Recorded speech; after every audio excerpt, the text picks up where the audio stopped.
Kas teadsid seda, et sünnikaardis saad sa teada täpselt oma tervise olukorra ehk siis haigused, mis sind kimbutada võivad? Ja seal ma annan täpselt sulle juhtnöörid. Ma ei ole mingisugune tervisespetsialist, aga ma vaatan seda numeroloogia pilgu läbi, et kuhu sa pead suunama rohkem oma tähelepanu. Ja muidugi ma võiksin ütelda teile juba siin kõigile teile, enne kui sünnikaarti endale tellida, siis palun vaadake läbi oma suhted oma isaga, siis see mõjutab ju ka muidugi vendadega, see mõjutab väga teie rahalist olukorda.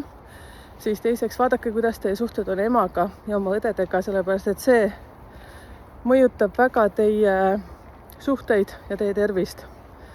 Kui teil enam ei ole neid lähedasi inimesi, ehk siis ema, isa, siis selleks on igasuguseid tänukirjad, andestuskirjad, informatsiooni saata selle kohta väga palju erinevast kohast ja võin anda teile ka väikseid näpunäiteid, kelle kaudu te saate seda informatsiooni. Mina oskan seda omast praktikast lihtsalt öelda, et mina selle teemaga ei tegele, aga annan kindlasti nõud.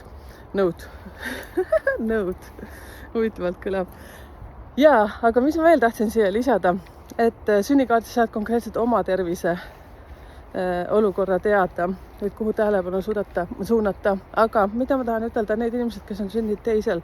kuupäeval ja 7. ja 9. siis teile ma panen väga südame peale seda, et te peate palju metsas liikuma ja kõige parem on selleks siis hommikused jalutuskäigud, kui see on võimalik, kes millist tööd teeb. Ehk siis number 2, 7 ja 9.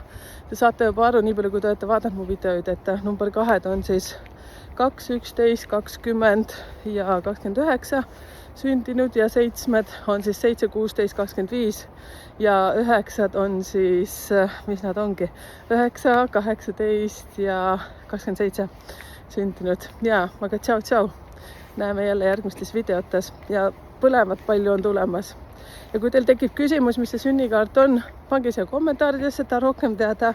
Või siis otsi üles Facebooki grupp Numbrite Keel, seal on suletud grupp ja on avalik grupp ja siis samuti ka sinna Gmaili numbritekeel@gmail.com. Lahedad hääled on metsas, soovitan kuumalt. No nii, tšau.